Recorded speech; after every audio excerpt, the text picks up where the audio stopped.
नमस्कार दोस्तों, आप सभी का स्वागत है हमारे यूट्यूब चैनल में। मैं हूँ यशवंत कुमार। आज बात करेंगे हम झारखंड के भूमि संबंधी कानून के बारे में। जब हम कभी ज़मीन या फिर भूमि संबंधी कानून की बात करते हैं और अगर मैं जेपीएससी या आप कोई अगर जेपीएससी यूपीएससी या फिर यूँ कह लीजिए कि अगर कोई भी कमीशन की तैयारी कर रहे हैं या फिर झारखंड से रिलेटेड कोई भी एग्ज़ाम की तैयारी कर रहे हैं, तो आप जब कभी भी बात करें कि इस भूमि संबंधी कानून से रिलेटेड कौन कौन से क्वेश्चन आएंगे, कहाँ से आएंगे, किन किन पोर्शन से होगा, तो हम अक्सर बात करते हैं छोटा नागपुर काश्तकारी अधिनियम यानी सीएनटी एक्ट के बारे में, संथाल परगना काश्तकारी अधिनियम यानी एसपीटी एक्ट के बारे में बात करते हैं, या फिर यूँ कह लीजिए कि झारखंड में अलग अलग जो भूमि संबंधी अन्य कानून हैं, नियम हैं, उसके बारे में हम लोग बात करते हैं। तो इसकी शुरुआत कैसे हुई, कहाँ से हुई और इसका ज़रूरत क्यों पड़ा, तो इसके बारे में सबसे पहले हम लोग बेसिक चर्चा कर लेंगे। उसके बाद हम लोग बात करेंगे सीएनटी एक्ट का और एसपीटी एक्ट का।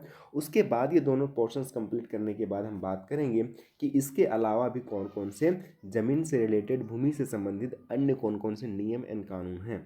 तो चलिए हम बात करते हैं झारखंड के भूमि संबंधी कानून के बारे में। तो झारखंड के भूमि संबंधी कानून का हम सबसे पहले परिचय के रूप में हम देखेंगे कि ब्रिटिश शासन यानी ईस्ट इंडिया कंपनी की अंग्रेज़ों के द्वारा यहाँ पे जब आने के बाद वे अपना आधिपत्य जमाने के बाद क्या करते हैं कि कानून बनाते हैं। कानून बनाकर वे क्या करना चाहते हैं कि अपना जो प्रशासन है, एडमिनिस्ट्रेशन, अपना जो एडमिनिस्ट्रेशन सिस्टम्स है उसको अपने अधीन लाने का षड्यंत्र करते हैं। क्योंकि जब तक कोई रूल्स एंड रेगुलेशन करेक्ट नहीं होगा तब तक उस चीज़ों को कोई फॉलो नहीं करेगा। जब तक एक्ट नहीं हो, जब तक कोई कानून नहीं हो, अपना वो पावर, अपना वो एडमिनिस्ट्रेशन एक जगह से दूसरी जगह पे फैला नहीं सकते हैं। तो यहाँ पे इसी सिलसिलेवार में अगर हम देखें कि इस तरह के एक्ट लाने का या फिर करने का मुख्य उद्देश्य क्या होता था, तो इनका आपको पता ही है कि इनका मुख्य उद्देश्य क्या होता था। टैक्स रेवेन्यू इंक्रीज करना यानी राजस्व में वृद्धि करना, टैक्स को ज़्यादा से ज़्यादा वसूलना। उसके बाद ये अपने एडमिनिस्ट्रेशन में न्यायालयों का भी गठन किया था। न्यायालयों का उद्देश्य क्या था कि ताकि यहाँ पे जितने भी स्थानीय ज़मींदार हैं, जागीरदार हैं और जो रैयत लोग हैं, इन लोगों के भूमि को नीलामी करना प्रारंभ किया with the help of court.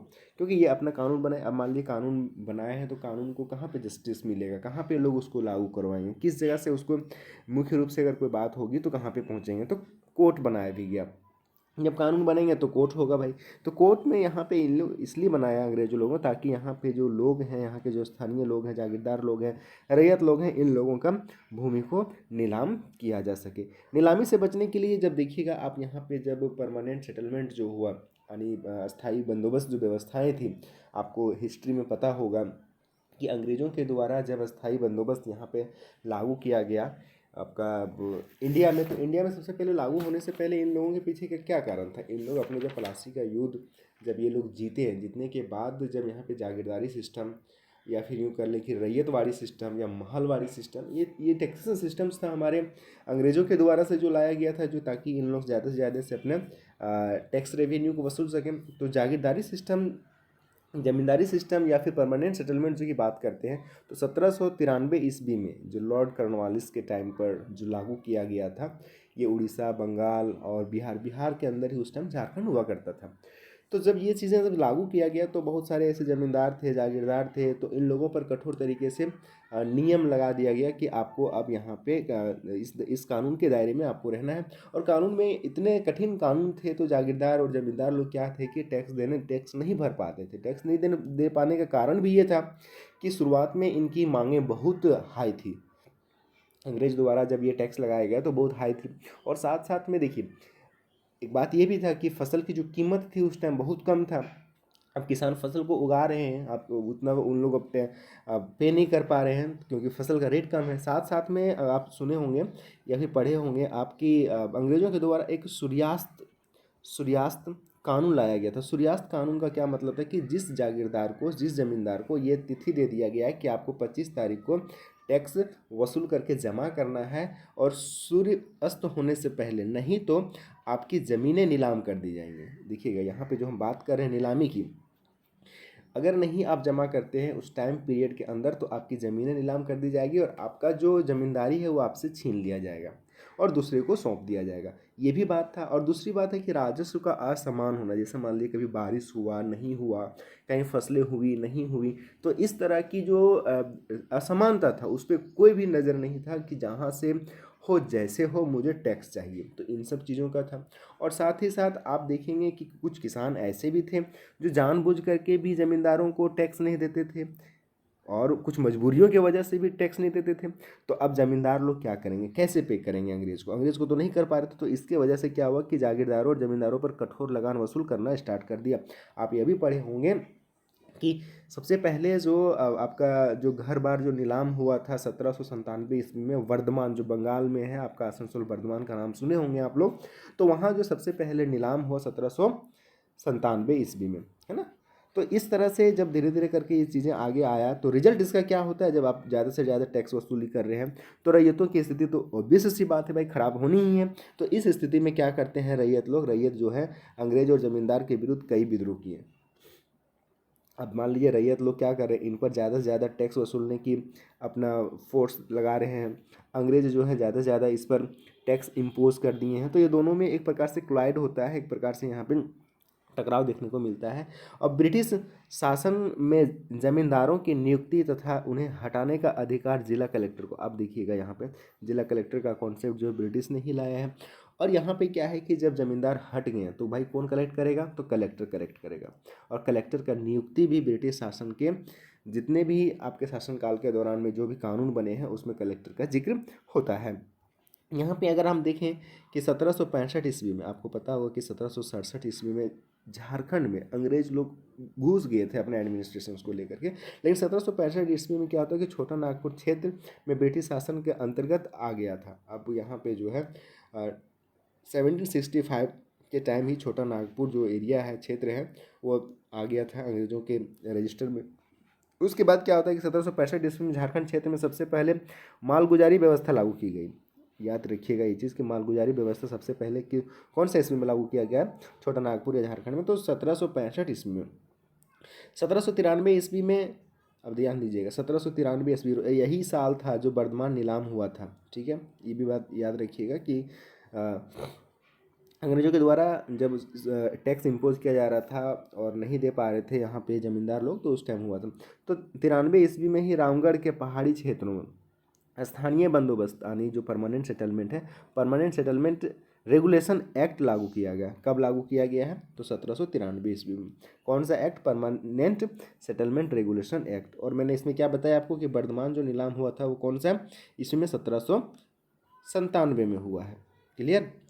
और जमींदारी सिस्टम कब लागू हुआ था, तो 1793 में। 1793 इधर जमींदारी सिस्टम लागू हुआ, यहाँ भी सेटलमेंट ये वाला लागू कर दिया गया कानून से। झारखंड में 1824 ईस्वी में पहली बार रैयतों के अधिकार को परिभाषित करते हुए उनकी रक्षा का प्रावधान किया गया। देखिए, जब तक आप कोई भी एक्ट बनाते हैं तो उसमें रैयत कौन होंगे, जमींदार किसको बोलेंगे, इन सारी चीज़ों को उस एक्ट के तहत आपको परिभाषित करना होगा। तो उसको परिभाषित करते हुए इन लोगों के अधिकारों का, इन लोगों के जो राइट्स हैं उनको एक प्रकार से सेव किया गया, उन लोगों की सुरक्षा प्रावधान किया गया, इस सारे प्रोविजंस लाए गए। अब देखिए क्या होता है जब इस तरह की चीज़ें हुई, तो यहाँ पे विद्रोह भी बहुत सारा हुआ। आप यहाँ पे देख सकते हैं 24 की बात है। उसके बाद जब इन लोगों की रक्षा की बात किया तो उसमें बहुत सारी चीज़ें वेग था, उसमें अच्छे से उन लोगों को अधिकार नहीं मिल पाया था, तो बहुत सारे विद्रोह हुए। तो उस विद्रोह में आप लोग देखेंगे, जैसे मेरे विद्रोह वाले वीडियो में आप देख सकते हैं कि 1831 से 32 ईस्वी में कोल विद्रोह हुआ, तथा 1895 से 900, है ना, 1900 ईस्वी तक ये बिरसा आंदोलन हुआ।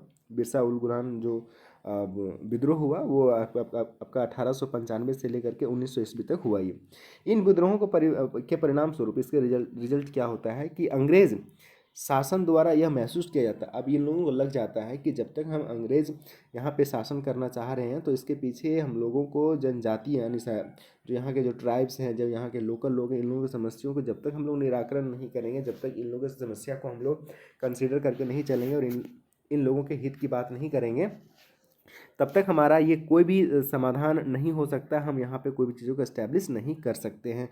तो जनजातियों के इन समस्याओं जिसके भूमि संबंधी समस्या सबसे महत्वपूर्ण थी। बहुत सारी समस्याएं थी, लेकिन इसमें से सबसे ज़्यादा इम्पोर्टेंट जो समस्या था वह भूमि से रिलेटेड था। इन समस्याओं के समाधान हेतु सरकार समय समय पर अनेक भूमि सुधार अधिनियम कानून लाए। और उसके बाद क्या होता है कि 1862 इसमें बाबू राखल दास, इसका नाम याद रखिएगा, बहुत इंपॉर्टेंट है। बाबू राखल दास हवलदार के नेतृत्व में भूयहरी जमीन एवं स्थानीय जमींदारों के मझियस भूमि को चिन्हित करने के लिए भूयस सर्वे। अब यहाँ से आपसे पूछा जा सकता है कि भूयहरी भूयहरी सर्वे कब किया गया, तो 1862 ईस्वी में। और किनके द्वारा किया गया, किनके सुपरविजन में, तो बाबू राखलदास हवलदार के, है ना, ये चीज़ ध्यान रखना है। उसके बाद क्या होता है कि प्रारंभ किया गया 1869 ईस्वी तक चला, और इसका जो सर्वे है कितना तक चला, 1869 ईस्वी तक चला। अब होता है क्या है कि जनजातियों की भूमि को संरक्षित करने हेतु सरकार की ओर से उठाया गया कदम यह प्रथम सराहनीय प्रभावी कदम था। सबसे पहला उन लोगों के लिए वेलफेयर स्टेप बोल सकते हैं, या फिर उन लोगों के लिए फेवरेबल स्टेप बोल सकते हैं, ये चीज़ है। उसके बाद क्या होता है कि विल्किंसन कानून लागू किया गया। विल्किंसन कानून लागू करने के बाद क्या होता है कि 1834 ईस्वी में विल्किंसन आपका कानून लागू होता है। कहाँ पे, छोटा नागपुर क्षेत्रीय रांची वाले एरिया में होता है। उसके बाद क्या होता है कि यहाँ पे रांची के आसपास 1869 ईस्वी में बाबू राखलदास हल्दर के नेतृत्व में 2482, ध्यान रखिएगा, 2482 गाँवों का भूयहरी सर्वे किया गया। कितने गाँवों का, 2482।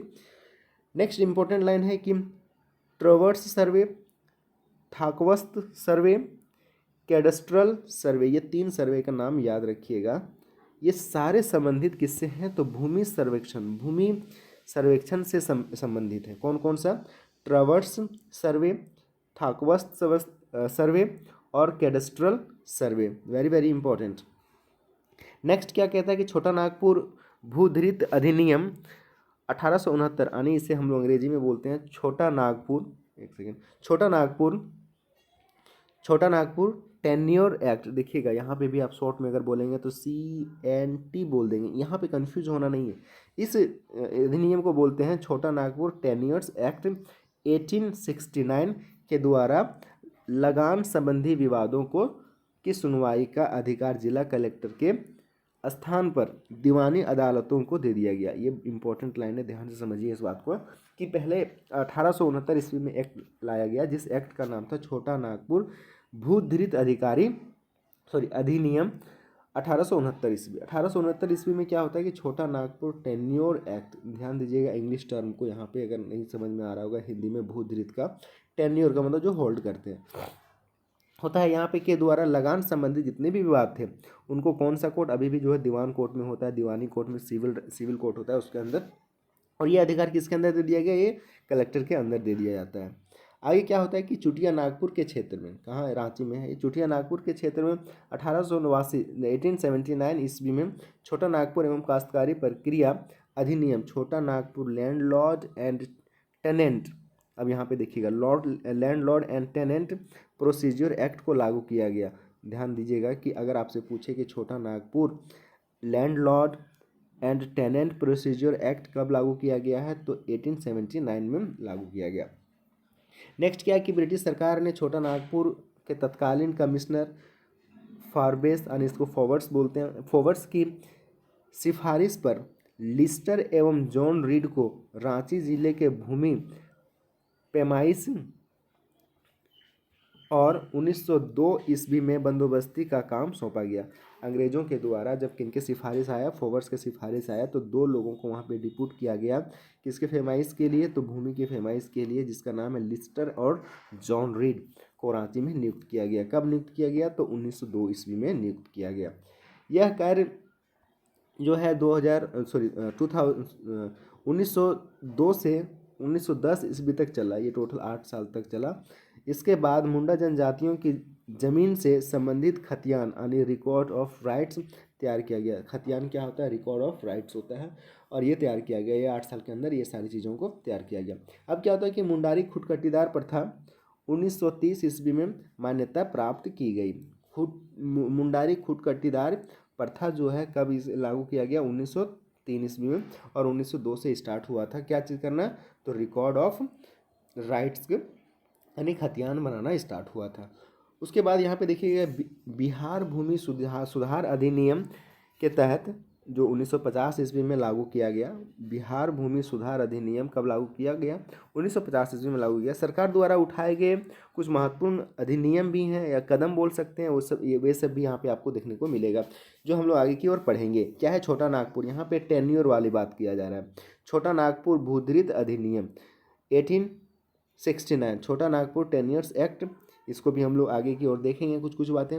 उसके बाद है कि छोटा नागपुर भूस्वामी एवं काश्तकारी प्रक्रिया अधिनियम 1879, Chota Nagpur landlord tenant procedure act.